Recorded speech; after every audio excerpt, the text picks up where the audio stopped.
Welcome back to another episode of the Dramatic Bible Reading Podcast. I'm your host, Bert Clemens. Well, today we have a guest reader, Ezra Morrow. He's going to be reading Genesis 32, 33, and 34. Jacob wrestles with the angel of God.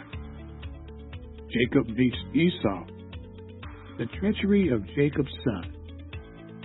Now let's go to the reading.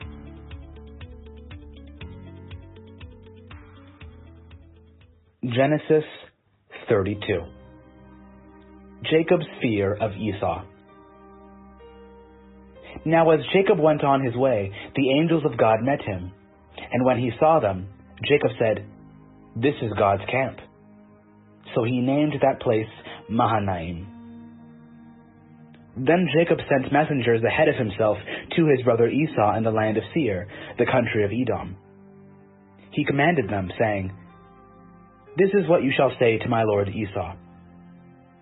Your servant Jacob says the following.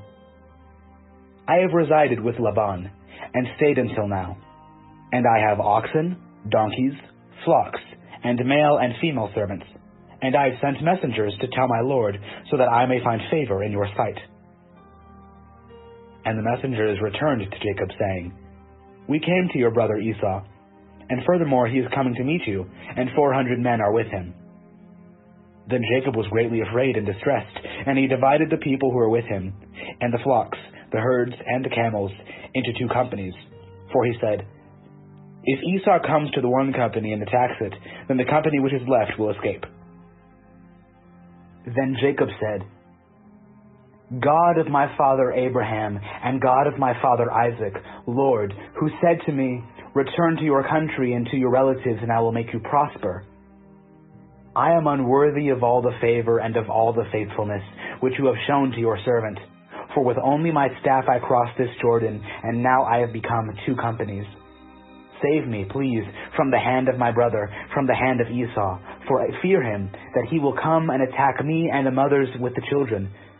For you said, 'I will assuredly make you prosper and make your descendants as the sand of the sea, which is too great to be counted.'" So he spent the night there.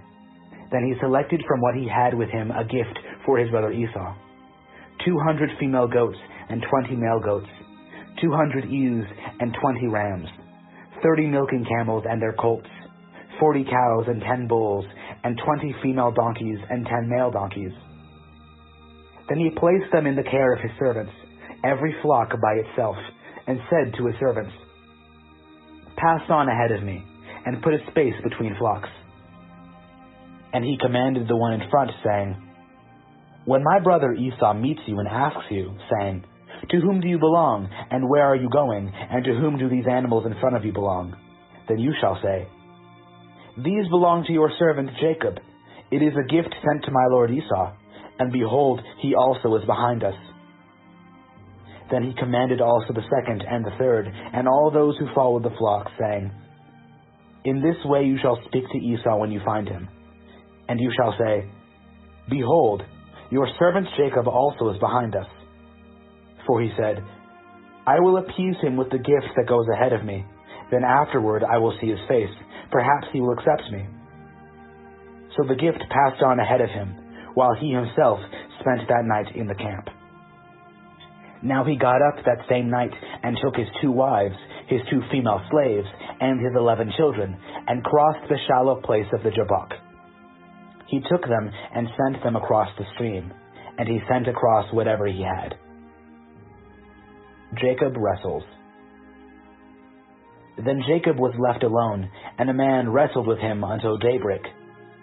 When the man saw that he had not prevailed against him, he touched the socket of Jacob's hip, and the socket of Jacob's hip was dislocated while he wrestled with him. Then he said, "Let me go, for the dawn is breaking." But he said, "I will not let you go unless you bless me." So he said to him, "What is your name?" And he said, "Jacob."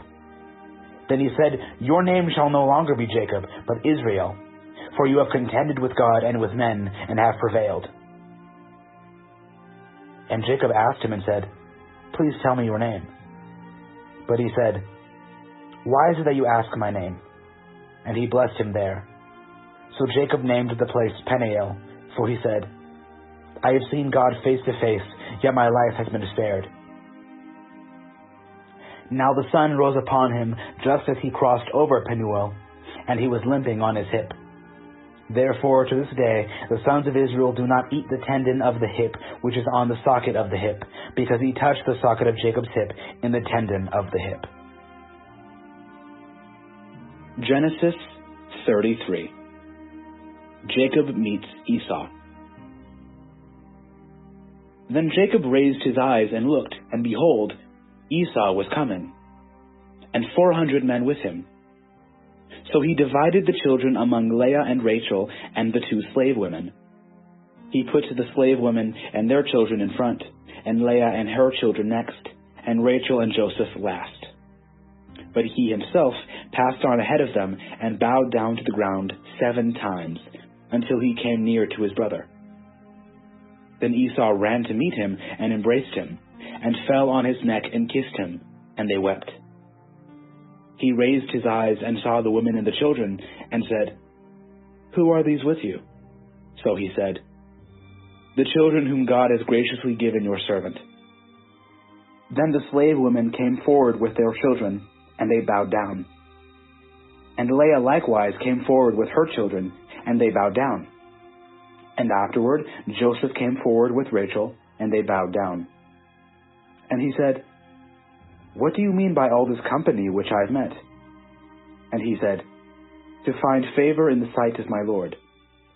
But Esau said, I have plenty, my brother. Let what you have be your own. Jacob said, No, please, if now I have found favor in your sight, then accept my gift from my hand. For I see your face as one sees the face of God, and you have received me favorably. Please accept my gift which has been brought to you, because God has dealt graciously with me, and because I have plenty. So he urged him, and he accepted it. Then Esau said, Let's journey on and go, and I will go ahead of you. But he said to him, My Lord knows that the children are frail, and that the flocks and herds that are nursing are a matter of concern to me. And if they are driven hard just one day, all the flocks will die. Please let my Lord pass on ahead of his servant, and I will proceed at my leisure, at the pace of the cattle that are ahead of me, and at the pace of the children, until I come to my Lord at Seir. Then Esau said, Please let me leave with you some of the people who are with me. But he said, What need is there? Let me find favor in the sight of my Lord. So Esau returned that day on his way to Seir. But Jacob journeyed to Succoth, and built for himself a house, and made booths for his livestock. Therefore the place is named Succoth. Jacob settles in Shechem. Now Jacob came safely to the city of Shechem, which is in the land of Canaan, when he came from Paddan Aram, and camped before the city. He bought the plot of land where he had pitched his tent from the hand of the sons of Hamor, Shechem's father, for 100 pieces of money.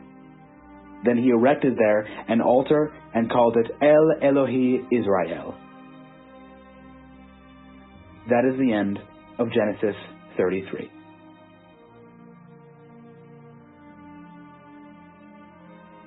Genesis 34. The treachery of Jacob's sons. Now Dinah, the daughter of Leah, whom she had borne to Jacob, went out to visit the daughters of the land. When Shechem the son of Hamor the Hivite, the prince of the land, saw her, he took her and lay with her and raped her. But he was deeply attracted to Dinah the daughter of Jacob, and he loved the girl and spoke tenderly to her. So Shechem spoke to his father Hamor, saying, Get me this young woman as a wife. Now Jacob heard that he had defiled his daughter Dinah, but his sons were with his livestock in the field. So Jacob said nothing until they came in. Then Hamor, the father of Shechem, went out to Jacob to speak with him. Now the sons of Jacob came in from the field when they heard about it, and the men were grieved. And they were very angry because he had done a disgraceful thing in Israel by sleeping with Jacob's daughter, for such a thing ought not to be done. But Hamor spoke with them, saying, The soul of my son Shechem longs for your daughter. Please give her to him in marriage. And intermarry with us. Give your daughters to us and take our daughters for yourselves. So you will live with us, and the land shall be open to you. Live and trade in it and acquire property in it. Shechem also said to her father and to her brothers, Let me find favor in your sight, and I will give whatever you tell me. Demand of me ever so much bridal payment and gift, and I will give whatever you tell me, but give me the girl in marriage. But Jacob's sons answered Shechem and his father Hamor with deceit, because he had defiled their sister Dinah. They said to them, We cannot do this thing, that is, give our sister to a man who is uncircumcised, for that would be a disgrace to us. Only on this condition will we consent to you. If you will become like us, in that every male of you will be circumcised, then we will give our daughters to you, and we will take your daughters for ourselves, and we will live with you and become one people. But if you do not listen to us to be circumcised, then we will take our daughter and go.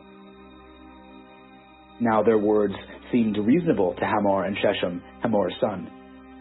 The young man did not delay to do this, because he was delighted with Jacob's daughter. Now he was more respected than all the household of his father.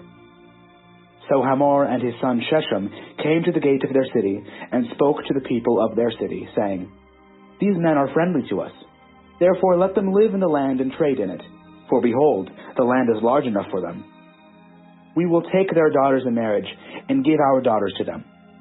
Only on this condition will the men consent to us to live with us, to become one people, that every male among us be circumcised just as they are circumcised. Will their livestock and their property and all their animals not be ours? Let's just consent to them, and they will live with us. All who went out of the gate of his city listened to Hamor and to his son Shechem, and every male was circumcised, all who went out of the gate of his city.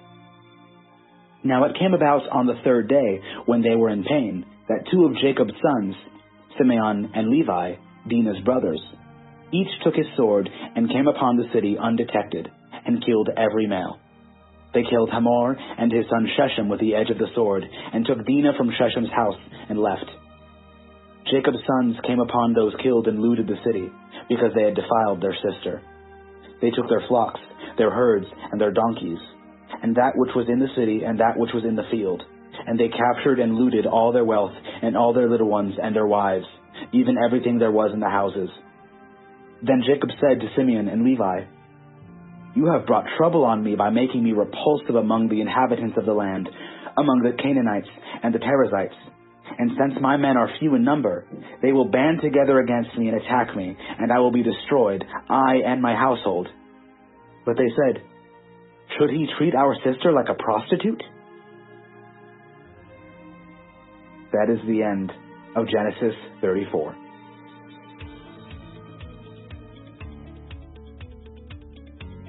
Well, that concludes another episode of the Dramatic Bible Reading Podcast. Wow. Thank you so much, Ezra. And we'd like to welcome one of our new listeners in Germany. Tell your friends about this podcast, because, faith comes by hearing, and hearing by the word of the Lord. Until next time, I'm your host, Bert Clemens.